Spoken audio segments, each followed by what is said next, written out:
there, soulmates. Welcome to Friday's conversation. We have plenty to talk about, including the lawmaker who's asking for the return of lynching. You heard what I said. And the sentencing of a Welcome to Sweetie Pie's star. Welcome to FOXSOUL's Black Report. I'm Courtney Hicks. And I'm Nicordelai Corte. Plus what's being done on the West Coast to honor Tyree Nichols and the Black Fire Chief who's in hot water for his recent comments.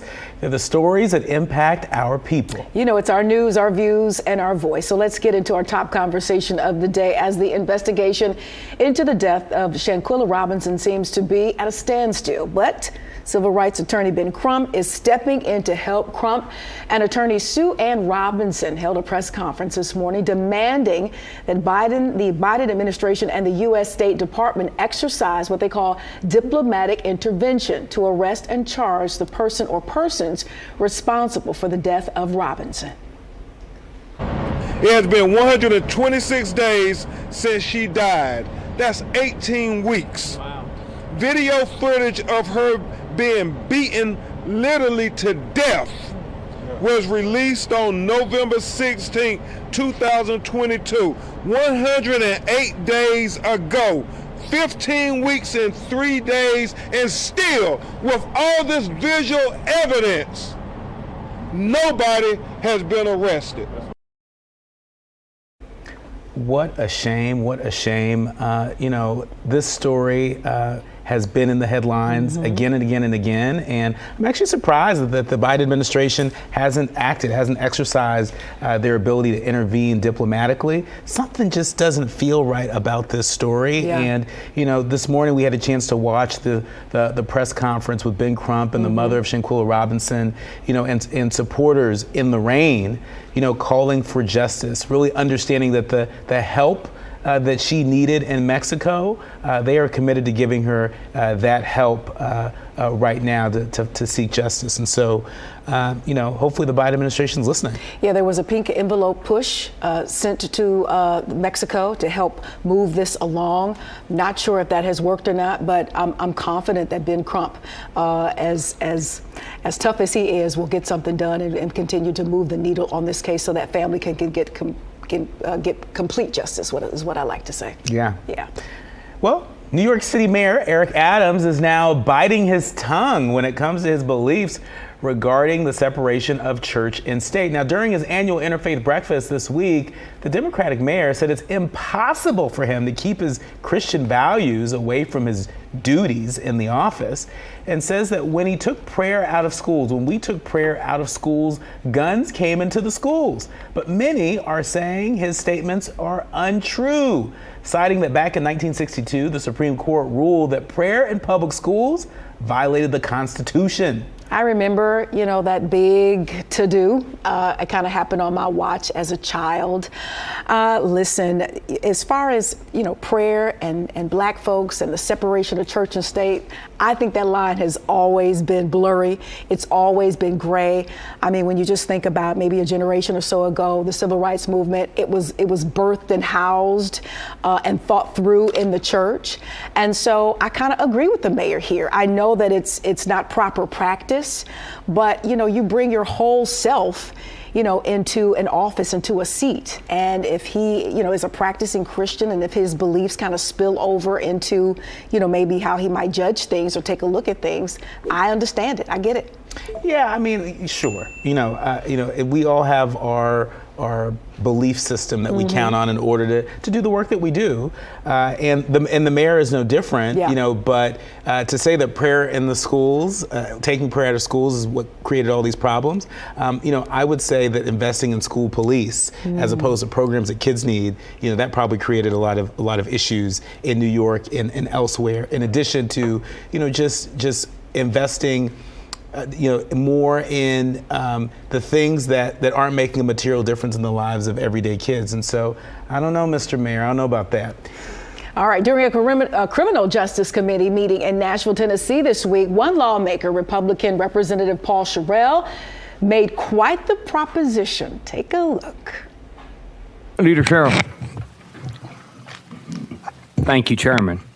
And thank you, Representative Powers, for bringing this. I think it's a very good idea. And I was just wondering about Could I put an amendment on that? It would include hanging by a tree also. And also, I would like to sign on to your bill, sir. Thank you. Where do you start? Right. where do you start? Is he kidding? Like, listen, I know there's been a lot of talk about the failure of a lethal injection, which has caused people to think about firing squads again, and then people saying firing squads are too violent and too much of a throwback to the yesteryears.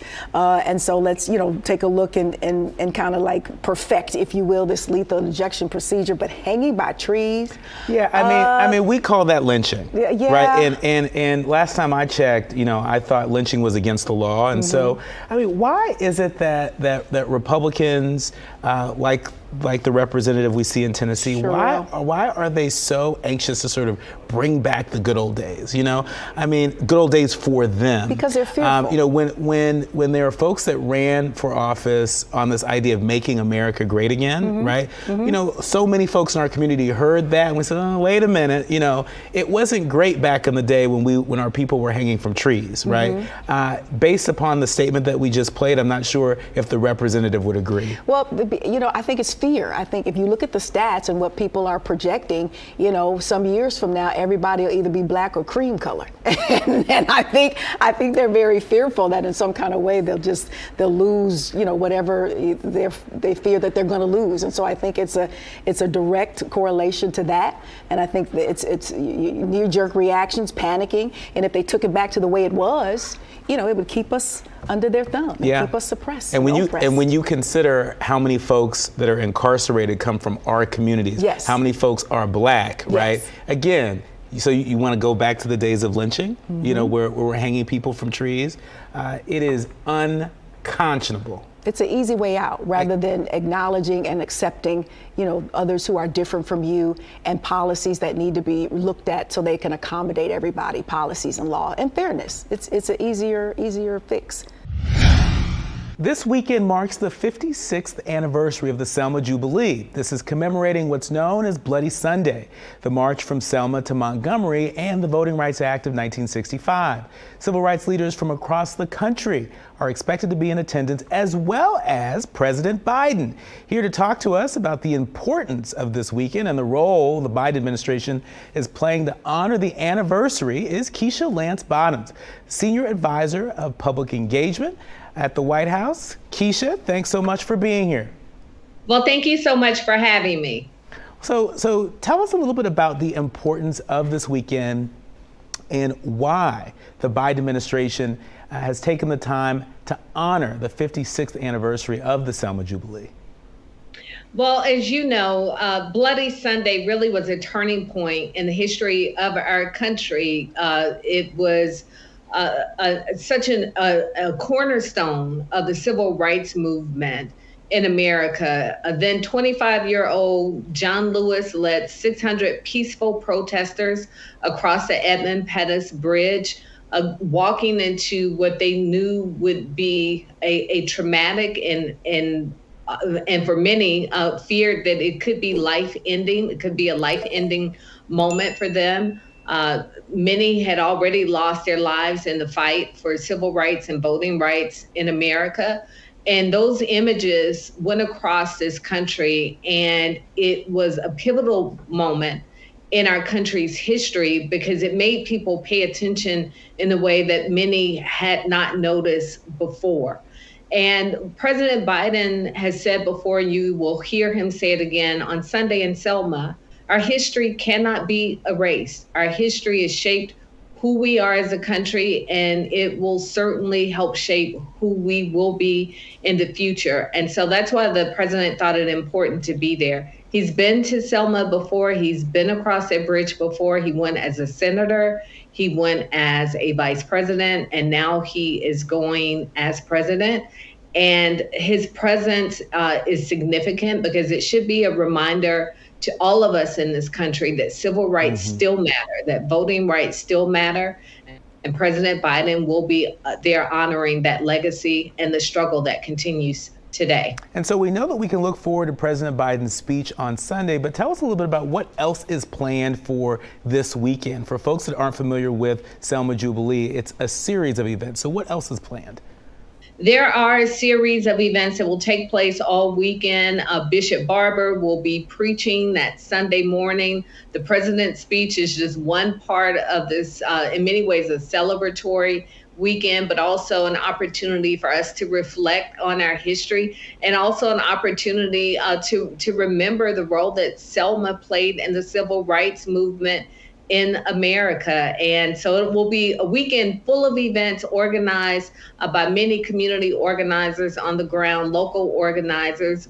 But that was also the way that the Selma March came to be. It was not just people like Dr. Martin Luther King Jr. and others who helped organize this, but at that time, Congressman John Lewis, as he used to like to call himself, the boy from Troy, 25-year-old from Alabama, joining other people in that march from Selma that was to end in Montgomery, Alabama, calling for voting rights in America. So there will be a weekend-long celebration honoring that legacy and really paying homage to so many who sacrificed so much for us. So many that sacrifice so much. You know, there's a photo of Representative Lewis in my office that I absolutely cherish because of that sacrifice.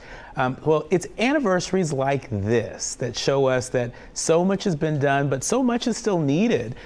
What's being done not only to move our country forward, but to move the Black community forward? We're seeing book bans and the erasure of Black history in schools. Tell us a little bit about what's being done to address that. Well, the president has used the power of his pen every opportunity he's had, from signing an executive order on policing in America to an executive order on voting rights in America to continuing to call on Congress to do more. This administration has given $6 billion and counting toward HBCUs in our country. The child tax credit helped cut poverty in half for children across America. And the list goes on. Just last week, there was an announcement made regarding home ownership and all of these issues that really impact communities of color, the African American community especially, the president has put at the forefront. And again, this is why his presence in Selma is so important. When you walk into, if you ever had a privilege of walking into the East Wing of the White House, hanging on the walls as you walk in are pictures of civil rights leaders, Martin Luther King Jr., Whitney Young, and other leaders meeting with then President Lyndon Johnson.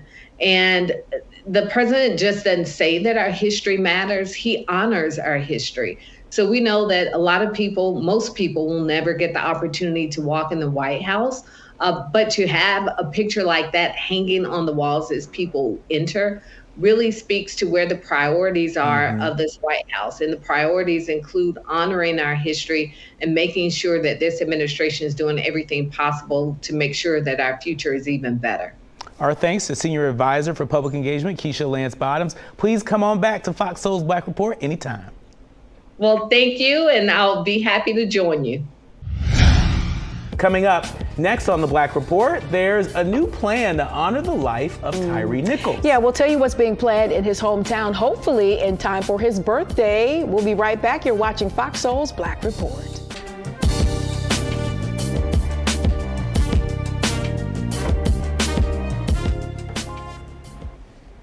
Welcome back to Fox Soul's Black Report. Less than 2 months after the deaths of Tyre Nichols, a California skate park could be named after the Sacramento native. That's right. Since the Regency Parks state area currently does not have a name, the City of Sacramento's Parks and Community Enrichment Commission said it sees this as an opportunity to honor the skateboarder. The commission unanimously voted this week to send the naming idea to the City Council for their final approval. The goal is to have a dedication ceremony around Nichols' birthday in June. Wow, I mean, it's really great to see them honoring him in this way, it's still, just so fresh. It's so fresh, and I'm thinking about, his family. I'm thinking about that really terrible video And it's good to see that the folks in Sacramento, are doing what they can to remember the life. Because I think sometimes when there is like tragic video that we see or images that we see, sometimes, that's the image that's sealed in people's mind in terms of who an individual was. Yeah. And it's good to see them, really celebrating the life and something that brought him joy. He was a skateboard kid. Yeah. A skateboard kid, and just a tragic, tragic loss. And I think you're right, it is still very, very fresh, and I'm hoping his family will find some comfort in gestures like this. All right, let's go to Baltimore now, where police departments, the Gun Trace Task Force, that's what this one's called, has cost the city $22.2 million since the creation of this particular task force. This was back in 2007, and it was created to resolve lawsuits that have been brought against them. Now, it's the latest payout stemming from a deadly police chase in the task force's biggest settlement yet. This week, Baltimore leaders agreed to pay a $6 million settlement to the family of a driver who was killed during a 2010 police chase involving Gun Trace Task Force officers. Now, the task force was formed to get illegal guns off the street, but since its inception, officers have been convicted of robbing drug dealers, planning narcotics and firearms on innocent people, and assaulting civilians. Over $20 million has been awarded to settle nearly 40 cases involving this law enforcement unit. New York City and its police departments have jointly agreed to pay over 300 protesters nearly $7 million, 2.5 years after participating in a George Floyd demonstration. Now, among the demonstrators were 320 individuals who were reportedly zip-tied, battered with batons, and hit with pepper spray during their protests in the Mott Haven section of the Bronx in June 2020. Now, each protester will receive $21,500, which is reported to be the largest per person proposed settlement for a lawsuit of that size.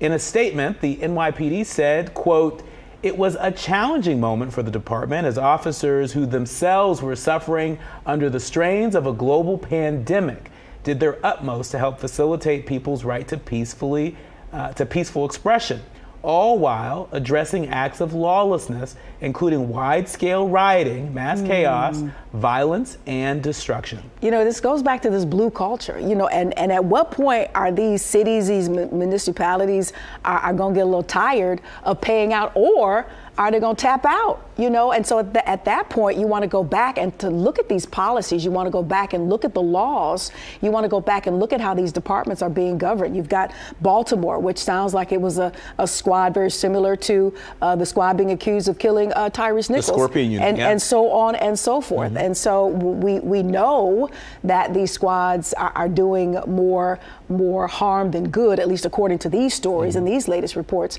So when do you go and kind of look at the root instead of just dealing with the symptom or the fallout of what the problem is? And for all the folks out there that claim to be socially liberal and fiscally conservative, there is a fiscal conservative argument that could be made here that, spending $3 billion, that's how much has been spent in police settlements. This is according to a Washington Post analysis. $3 billion has been spent on settlements. That's $3 billion that could have been going into our community to invest in a lot of things that are going to make a material difference in the everyday lives of people, the kinds of strategies and programs and practices that align with the idea around community policing, right? And so, that $3 billion could be better spent. And so where are the fiscal conservatives saying, hey, if there's no better reason for police reform, if there's no better reason than to end qualified immunity or to raise the standard of qualified immunity, this is a reason. It is going to bankrupt our cities, if we don't get a handle on this. Let me tell you, I don't know where those people that you're talking about are, but if you do, in this context, if you do something egregious and it's proven to be such that, you're gonna pay. So let's just take a look at what we need to do as far as police departments are concerned, so they don't have to continue to pay out, because a payout most of the time means they've done something wrong or been accused of such. That's right. Well, the hurdle of obtaining financing to help start or grow businesses remains a lingering problem for many establishments, particularly small Black-owned businesses. The adversity comes as the technology firm Hello Alice just released its 2023 Black Business Owners Insights Report, sponsored by MasterCard and NAACP. The report revealed 47% of Black small business owners predicted that the success of their business will be tied to their ability to secure funding as well as grow their customer base. Now, the report also revealed that Black business owners are much younger than other demographics, with roughly 66% of Black businesses below age 40. The report indicates a new generation of Black business owners and a steady growth of business creation.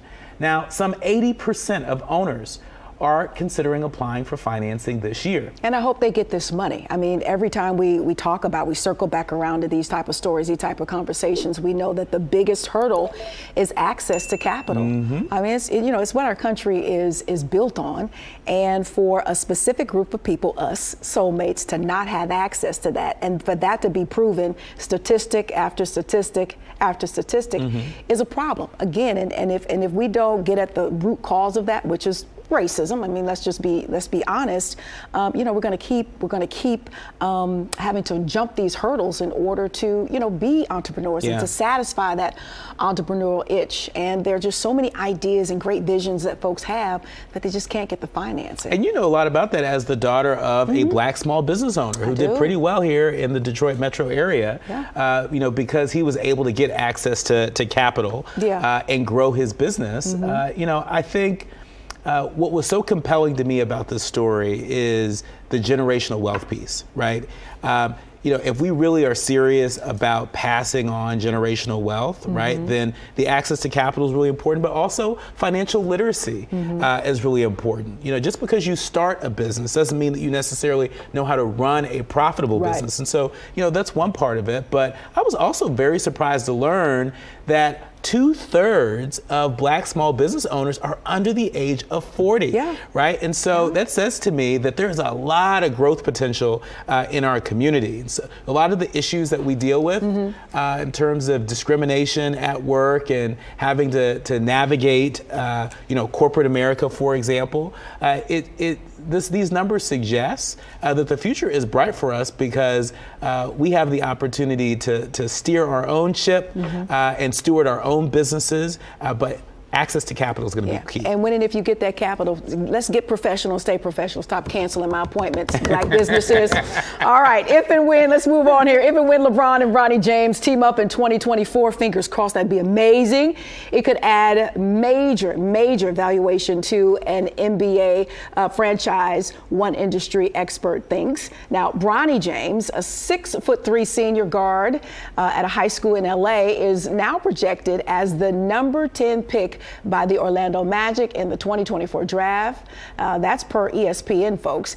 It's impossible to know at this point which team will draft or sign Bronny, but just as an example, the Magic is the 24th most valuable NBA franchise at $1.875 billion per Forbes.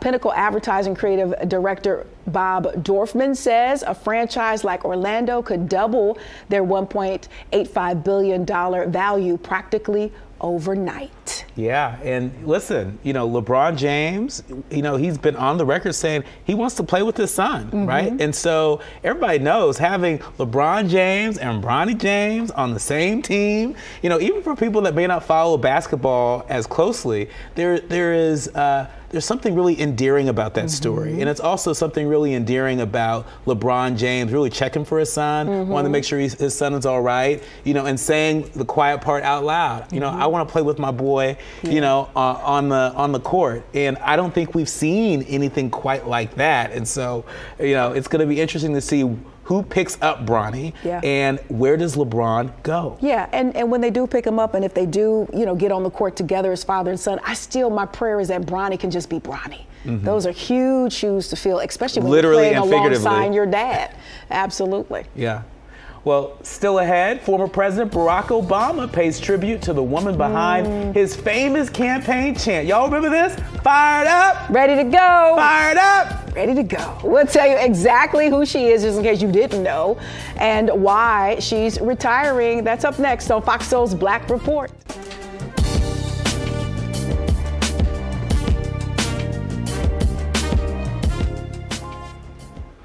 Welcome back to Fox Soul's Black Report. Now, former Atlanta Fire Chief Kelvin Cochran is stirring up controversial reviews after a recent speech he made regarding slavery and God's plans for America. Well, hold on now. We're going to talk about it. During a Black History Month celebration, the former Atlanta chief stated, quote, "Slavery in America did not catch God by surprise. In his sovereignty, God allowed Africans to be brought to America as slaves. Africa was on the eve of social, spiritual, and economic catastrophe and famine still going on today. So he brought 6 million Africans to America through the Middle Passage as slaves." Now, he concluded his speech with lyrics from the song, "This Land Is Your Land," followed by an awkward applause from the audience. What say ye, ni quarter-lie corte? No, sir. No, sir. I mean, I think it sounds like a perversion of the word. You know, I mean, I've been to Cape Coast Castle in Ghana. I visited the door of no return, the point of no return. And, you know, a lot of people don't know this, but Cape Coast Castle is it's built on an ancient Fonte burial ground, right? Mm-hmm. And so to suggest that slavery was a part of God's plan, right? No, well, I'm not buying it. Check your Bible, because in a dream, God did tell Abraham that, you know, your people will, you know, be slaves in a country that are not of their own, and they will be, you know, mistreated and enslaved. And this will happen for about 400 years. So whether you agree with the chief or not, I think it's based in truth. You might not have appreciated his interpretation, but check your Bible and that dream that Abraham had. I think that Bible may, whatever passage that is, it may be missing a few pages. I'm just saying. Maybe missing a few pages. Check that passage and the 12 tribes of Israel. You'll get all that message there. All right, former President Barack Obama is marking the retirement of the woman he credits with popularizing the chant, "Fired up, ready to go." All right, take a look. Fired up, fired up, ready to go, ready to go. Fired up, fired up, ready to go, ready to go. It's Edith Childs. How you doing? I'm doing good. How are you? It was early in my campaign, and I wasn't doing that good. I had promised a state legislator from South Carolina that I'd go down to her district, Greenwood, which is a pretty small town. So we had to drive. It was a rainy day. I walk in and there are only about 20 people there. And I'm thinking, man, this is a 3-hour round trip to talk to 20 people. I'm wet, I'm kind of grumpy. And suddenly I hear in the background, "Fired up!" And everybody acts like this is normal, and they all shout, "Fired up!" And then after that, "Ready to go!" And everybody says, "Ready to go!" And I look back and I see this woman smiling who has been leading this chant. And it turns out her name is Edith Childs.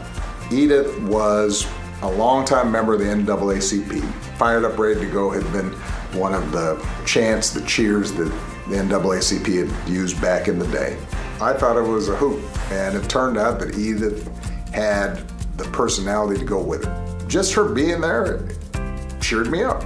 And as we walked away, I said to my team, I said, you know, I'm feeling kind of fired up. Are you? And they said, yeah. And I said, are you ready to go? Yeah. And that chant, eventually, we do in front of 100,000 people at huge rallies as the campaign went on. I don't know about you, but I'm fired up. Fired up, ready to go. Edith, hit it. Fired up, ready to go. Ready to go. Edith Childs shows you what one voice can do. One voice can change a room. And if it can change a room, it can change a city. And if it can change a city, it can change a state. And if it can change a state, it can change a nation. And if it can change a nation, it can change the world. I stayed in touch with Edith. Once I was elected, I had the opportunity to bring her to the White House. And, you know, I think more than anything what it represented was a core belief that I had then and continue to have now, that leadership and power and inspiration can come from anywhere. It just has to do with spirit, and nobody embodied that better than he. Well, you know, I heard that you were retiring after all these years of public service. I'm still busy out in the community doing what I do.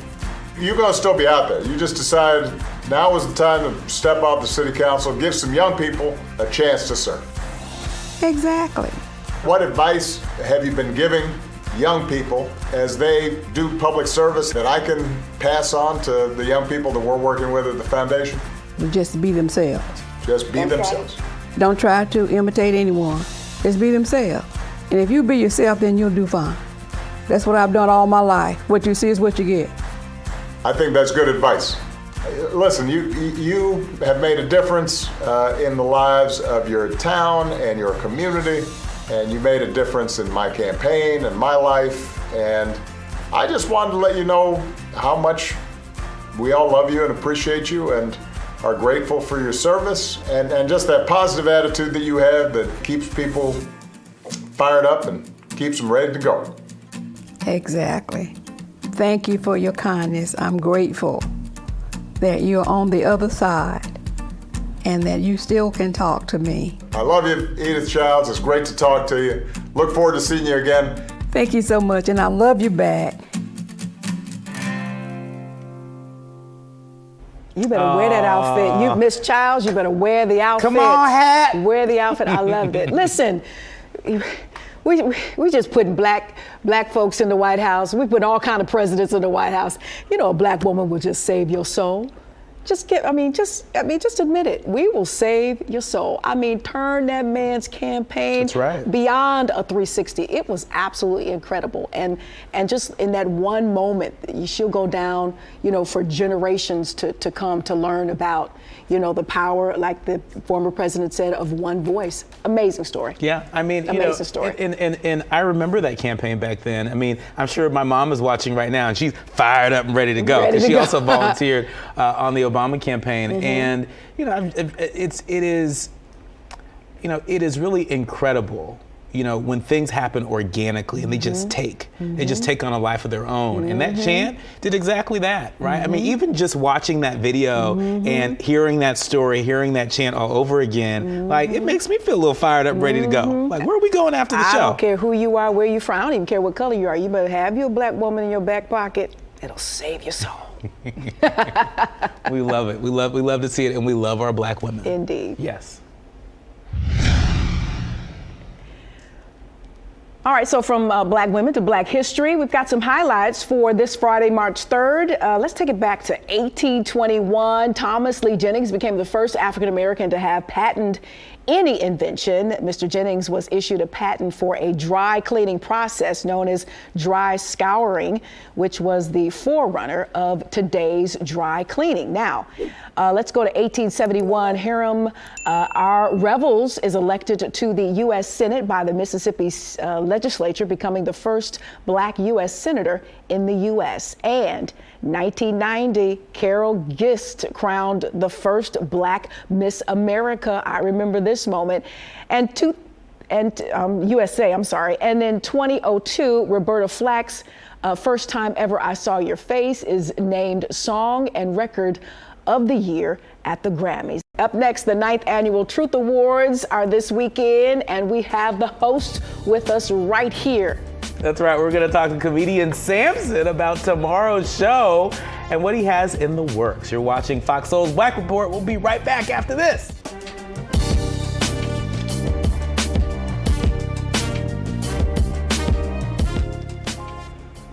Welcome back to Fox Soul's Black Report. Well, Raven Simone will receive the Icon Award at the 9th Better Brothers LA Truth Awards. Nice. The gala, hosted by Shirley Ralph and the Diva Foundation, will recognize several individuals and organizations. Nicola, I heard you are on your way to attend. Now, some of those honorees include Judge Greg Mathis. And make sure you tell Tabitha Brown, who's also an honoree, that every time I go to Target, her stuff is sold out. I think it's an inside job or something. You too? Hosts include Brandy Evans, Kim Coles, and Ashley Marie Preston. BBLA will award over $25,000 in scholarships to 8 students from various metropolitan areas. The Truth Awards will air right here on Fox Soul on March 18th at 8 p.m. Eastern. And so make sure to be right here to check it out. Now, speaking of the Truth Awards, we have a very special guest joining us on the Black Report today. Yeah, comedian Sampson McCormick, who has been one of the most in-demand voices of diversity in comedy for over 2 decades. Say it ain't so. You look 18. And was the actual, the first host of the Truth Awards. We want to welcome you to the show, brother. How are you? I'm doing so good. It's so good to be on speaking to you two. Indeed, same here. So good to see you, Sampson. So you hosted the first Truth Awards. Could you imagine, that we'd be celebrating the 9th awards now? Tell us, why are the Truth Awards really all that important to the Black queer community? Oh, so I actually was looking at the poster from the original Truth Awards, and it's come a long way. When I was on there, they paid me in fried chicken, so they bring me back. That ain't such a bad thing, especially if it's fried up real good and crispy. Was it dark meat or white meat? It was dark meat. Oh, that's the cheap meat.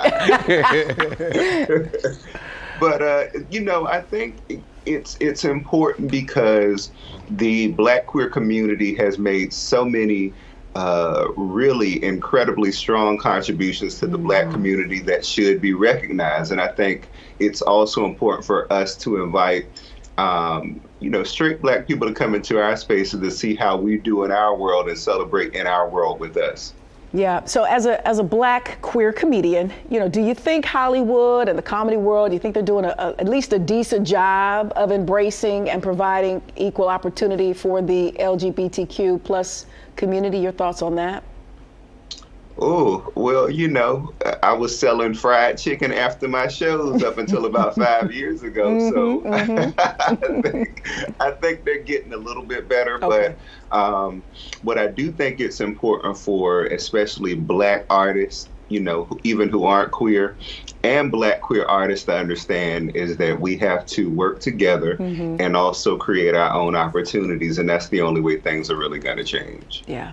Now, there are folks out there that have a whole range of opinions, and thoughts on the use of pronouns and just the use of language. I mean, even the term queer, once upon a time used to be sort of offensive, and now we're sort of embracing it. What's your take on just sort of the use of language and the changing of language among Black queer folks? Uh-oh. Leave it up to D Corner. He's setting you up, Sampson. No, I'm just kidding. Well, I think I'm pretty firm on where I stand with it. I do understand that we are evolving as people, but let's be clear, a lot of this language is not language that Black, gay, and same-gender people use. Well. And I think that's part of what's creating a divide between the Black gay community and the Black community is they think that we're choosing between our gayness and our Blackness, and we're Black first. Some of the stuff I think is really political. I get some people don't identify as a man or a woman. They're like non-binary. But I think it gets a little murky when we start talking about the pronouns, because in my opinion, I think if you're going to use a pronoun, you need to at least model that gender somewhat well. I was in Target a couple weeks ago, and I saw somebody that if I was broke down alongside of the road, I would have expected that person to help me push the doggone car. But I'm squeezing past and I go, "Excuse me, sir." This person turns around and go, I'm a man. How dare you misgender me? And I'm like, okay, like I understand you wanting to be called whatever you want to be called, but if you want to be called that, at least put some effort into it. They didn't have on no sundress or no kitten heels or nothing. So how was I supposed to know? And the pronouns, as someone who's not a part of the community, they scare me because I want to be respectful and I want to get it right, but I'm so confused and I still have a hard time with the word queer because I missed when it was okay.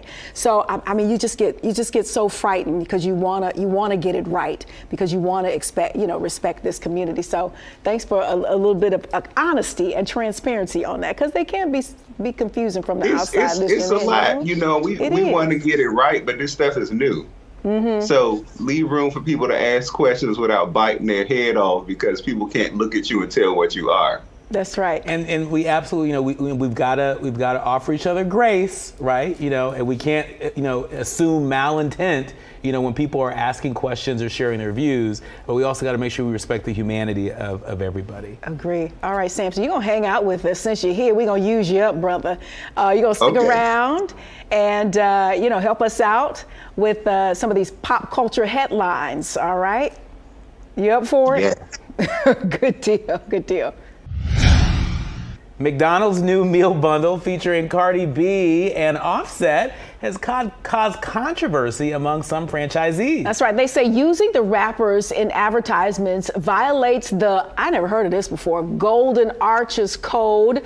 The code forbids music partnerships that include offensive language in lyrics and partnerships with celebrities who may damage the brand based on their statements or positions on certain issues. Now, while some of the franchisees are concerned, others say the new marketing is driving sales and attracting a new generation of customers, Nicola. Yeah, the bundle includes a cheeseburger, barbecue sauce, quarter pounder with cheese, large fries, 2 drinks, and an apple pie. Sampson, what say you?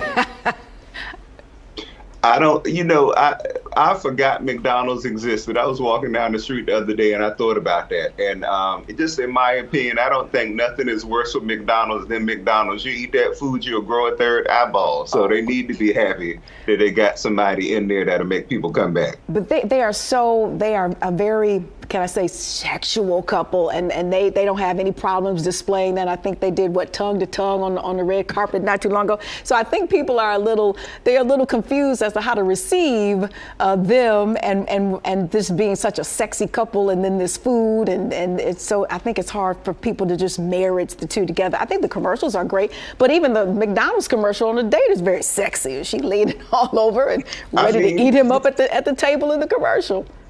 Well, I mean, McDonald's dates have always been sexy. Every time somebody bought me some chicken nuggets, I gave them something special. So, I mean, come on. Listen, that was my parents' first anniversary was at a McDonald's, and so I'm just saying. Okay. I got here somehow. Texas A&M University basketball coach Sydney Carter's fashion choices have caused controversy online. Speaking of sexy, critics called her unprofessional and suggested she be fined after she posted a photo wearing pink leather pants and stilettos to honor Breast Cancer Awareness Month. Carter defended her fashion, saying she's never been hindered and has worn skirts, dresses, printed suits, and heels as a coach. She believes women can never do enough to satisfy everybody. And despite the criticism, she's received support from fans. Carter addressed the importance of representation in a Twitter post earlier this month.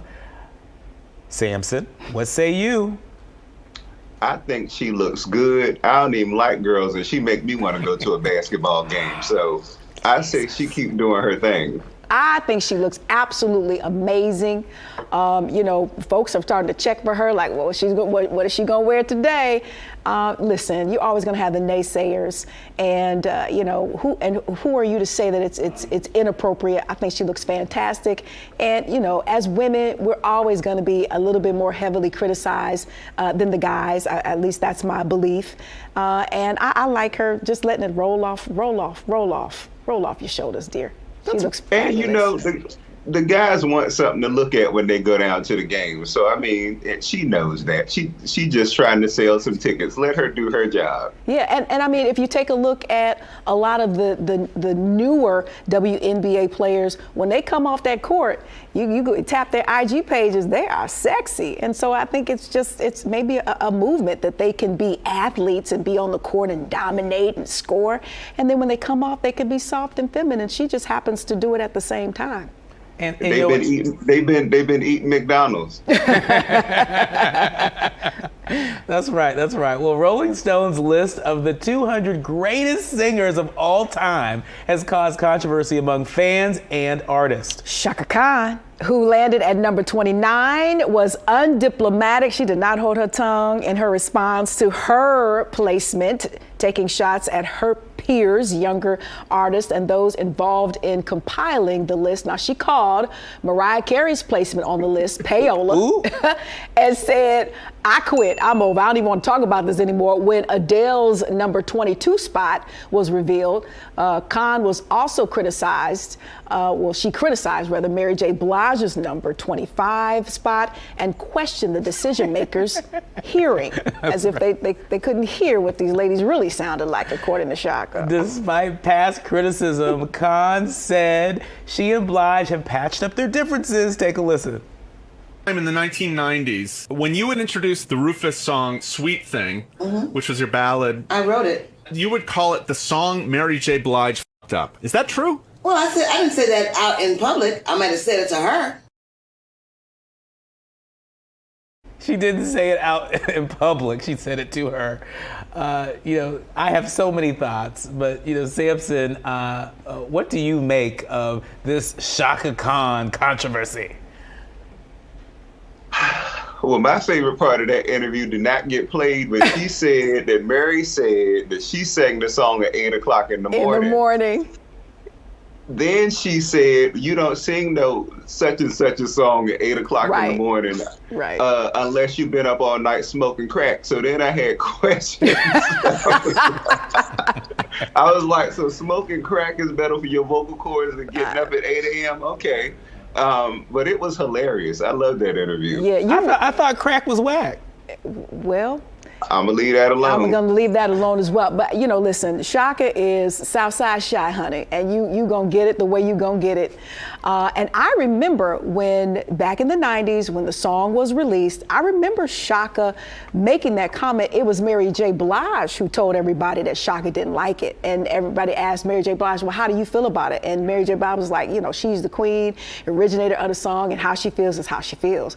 But that went on to be a huge hit for Mary J. Blige. But I do remember that when that song came out, Shaka was like, girl. But it was one of Mary J. Blige's biggest records. So it was a big didn't do too much to him. They need to sing it together now. They need to do it at 8 o'clock in the morning. I don't know about that. You think it's possible? You think it's possible they might do a duet? Shaka and Mary? They have. They won a Grammy together a couple years ago for Disrespectful. Hey, Sampson, thank you so much for joining us. We appreciate you. And, you got to come back and join us some more because you've now been baptized as an official soulmate. And we definitely love your input and your sense of humor. Still ahead, what would make a high school senior from Philadelphia run up the block clapping and jumping? Oh, we're going to let you know coming up next. We uncover the story about his over-the-moon reaction in our Black Excellence segment. You don't want to miss it. We'll be right back. Check him out. Oh, man, it was a great, great social media moment. It's our favorite time. It's our favorite time. That's right. Amir Staten is about to become a Morehouse man. The 17-year-old senior found out he was accepted to the prestigious HBCU, and his reaction has taken over social media. I mean, it's just so beautiful to see. He is seen running up and down a block in Philly, clapping, jumping. His mother, Carlin Staten, can be heard saying, "Congratulations, baby." Amir, who is the captain of his high school basketball team, told a local news outlet there in Philly that, quote, "It's okay to go to college. It's cool to go to college. It's cool to pick up a book. It's cool to get a degree. You don't have to be involved in the streets." Don't you love that? I love that so much. Morehouse College was one of Amir's top choices. He plans to study sociology. Take a look. Let's go!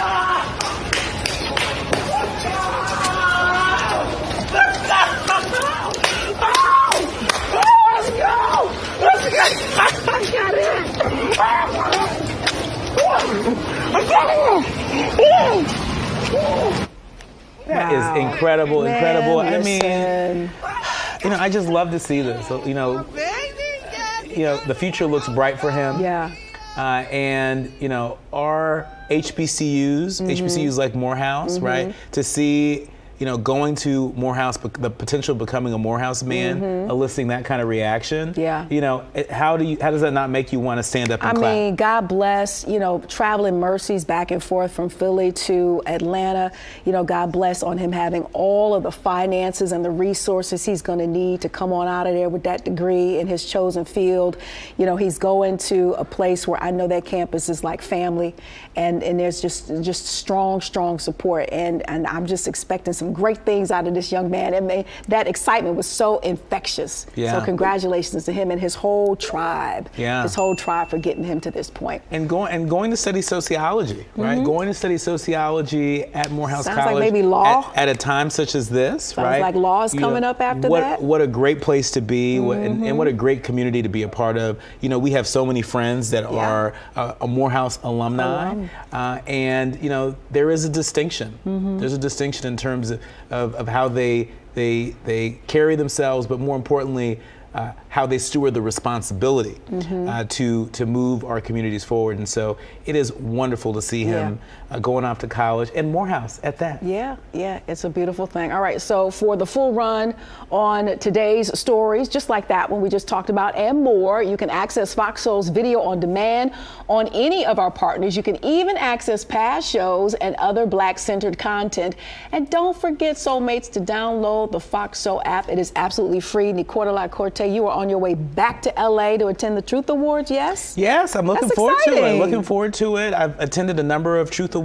I can't believe this is the 9th Truth Awards being co-hosted by Cheryl Lee Ralph. And so looking forward to seeing her and saying hello. But, big ups to the brothers of Better Brother LA who've organized Truth Award after Truth Award after Truth Award. It's so great to see Fox Soul lending our platform and our support. That's right. Folks are going to have a chance to see the Truth Awards in full later this month, hosted by our very own Claudia Jordan as well. She's going to be a part of it. And so good times will be had celebrating Black LGBTQ excellence. All right, traveling mercies extended to you as well. Have a good weekend. I'm Courtney Hicks. And I'm Nicordelai Corte. Until next time, Soulmates, stay lifted.